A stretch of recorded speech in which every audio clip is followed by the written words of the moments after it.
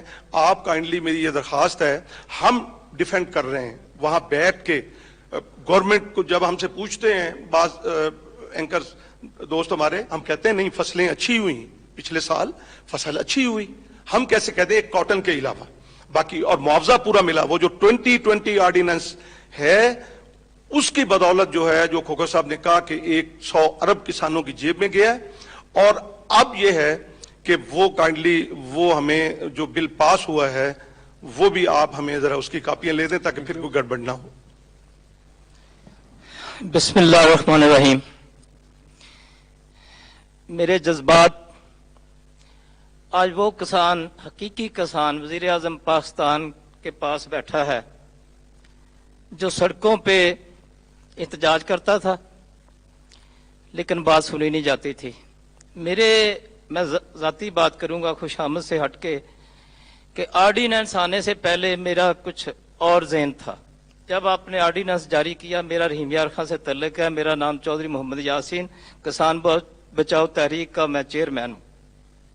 ہمارے ضلع میں شوگر ملیں پاکستان میں سب سے زیادہ ہیں، وہ لوگ حکومت میں بھی بیٹھے ہیں اور اپوزیشن میں بیٹھے ہیں۔ اسی آرڈیننس جو آپ نے جاری کروایا، پھر بعد میں یہ ڈرامہ ہو گیا جو پنجاب اسمبلی کے تھرو ہوا، تو بڑی پریشانی لاحق ہوئی۔ کھوکھر صاحب نے بتایا آپ نے ایکشن لیا، یقین کریں مجھے اس ذات کی قسم ہے، میں ڈرتا شرتا نہیں جی کسی سے، میں آپ کو سچی بات بتاؤں کہ میں کہتا اب کیا بنے گا کسان کا، لیکن جب آپ نے وہ ایکٹ ختم کروا کے دوبارہ بحال کروایا تو میرے پاس وہ جذبات ہی نہیں ہے، میں آپ کیا بات کروں۔ جو وزیر اعظم پاکستان کسان کی بات وزیر اعظم ہاؤس میں سنے گا تو پاکستان کا کسان سڑکوں پہ نہیں آئے گا۔ اب وہ جو لوگ اسمبلیوں میں بیٹھے ہیں ہمارے M P As M N A, وہ انہوں نے تو بات نہیں کی ہماری کسانوں کی رہنمائی کے لیے، ہمارے تحفظ کے لیے، وہ تو نہیں بولے۔ میرا ان سے یہ سوال ہے، میں کافی عرصے سے دیکھ رہا ہوں کہ آپ کسانوں کی بات ہر سپیچ میں کرتے ہیں، آپ نے کسانوں کا دل جیتا ہے۔ یہ زرعی ملک ہے، میں کیونکہ بات لمبی ہو گئی ہے، سب دوستوں نے کر لی، اس میں آپ زرعی انقلاب لائیں، زرعی ایمرجنسی نافذ کر دیں، باہر کے ملک سے زرعی مشینری کسانوں کو منگوا کے دیں، اس پہ ڈیوٹی فری کر دیں، یہ انقلاب آ جائے گا۔ جیسے آپ کہتے ہیں نا پاکستان اوپر اٹھ جائے گا، میرا ایمان ہے پاکستان اوپر اٹھ جائے گا، ہمارے مشینری سے ہم جدید کاشتکاری کریں گے۔ ٹریکٹر کا یہ حال ہے، یہ مافیا دیکھ لیں، شوگر مل مافیا کے علاوہ اور بڑے مافیا ہیں پاکستان میں۔ ہم زرعی بینک سے ٹریکٹر لیتے ہیں، کوآپریٹو بینک سے قرضے لے کے ٹریکٹر لیتے ہیں، اور سال کے اندر وہ ٹریکٹر کباڑ ہو جاتا ہے، ہم قسطیں دے رہے ہوتے ہیں، اپنی زمینیں بیچ رہے ہوتے ہیں۔ یہ جو انڈسٹری ہے اتنا ناقص ٹریکٹر بنا رہی ہے۔ فخر امام صاحب ملتان تشریف لائے تھے، میں نے انہوں عرض کی تھی، ان کو کوئی پوچھنے والا نہیں ہے، ان سے پوچھیں یہ کیوں نکارا ٹریکٹر ہمیں دے رہے ہیں، سال کے اندر نکارا ہو جاتے ہیں۔ آپ ٹریکٹر اچھی مشینری منگائیں باہر سے، اور جس سے ہم جدید کاشتکاری کریں۔ سولر جو ہے وہ کسان ٹیوب ویل سولر سے لگائے گا، کسان کا بوجھ کم ہوگا، سولر لگانے سے کسان کا بوجھ کم ہوگا۔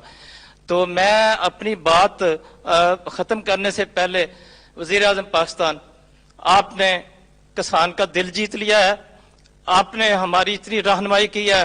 ہم اس عوام میں، میری 63 سال عمر ہے، خان صاحب کو پتہ ہے ہم اکٹھے ذمہ دار ہیں وہاں کے، میں کتنی جدوجہد 30 سال سے جدوجہد کر رہے ہیں، لیکن یہ ٹھوکر نیاز بیگ سے آگے ہماری بات نہیں سنتے تھے۔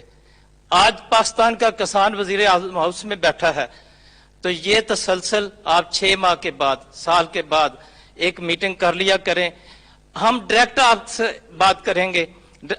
فواز صاحب بیٹھے ہیں، سب بیٹھے ہیں، وہ جو بنی ہوئی ہیں نا ایم آر ڈیاں جو ہمیں چکر دیتے آئے ہیں، سارے چیز ہم کسان اب بتائیں گے کہ یہ اس ملک کا وزیر اعظم کسانوں کی بات سننے لگ گیا ہے، سنتا ہے، اور جس سے یہ آرڈیننس جاری ہوا۔ تو میری یہ گزارش ہے کہ ہماری دعائیں آپ کے ساتھ ہیں، اللہ تعالیٰ آپ کو اس مافیا سے لڑنے کی ہمت دے۔ آپ کو اس کرسی پہ اللہ نے بٹھایا ہے، یہ کہتے ہیں نا کہ آپ کو اس کرسی پہ اللہ نے بٹھایا, اللہ نے عزت دی ہے, آپ انشاءاللہ تعالیٰ ڈٹے رہیں, ہماری دعائیں آپ کے ساتھ ہیں, غریبوں کی دعائیں آپ کے ساتھ ہیں. شکریہ. بس اچھا جی, بسم اللہ الرحمن الرحیم. پہلے تو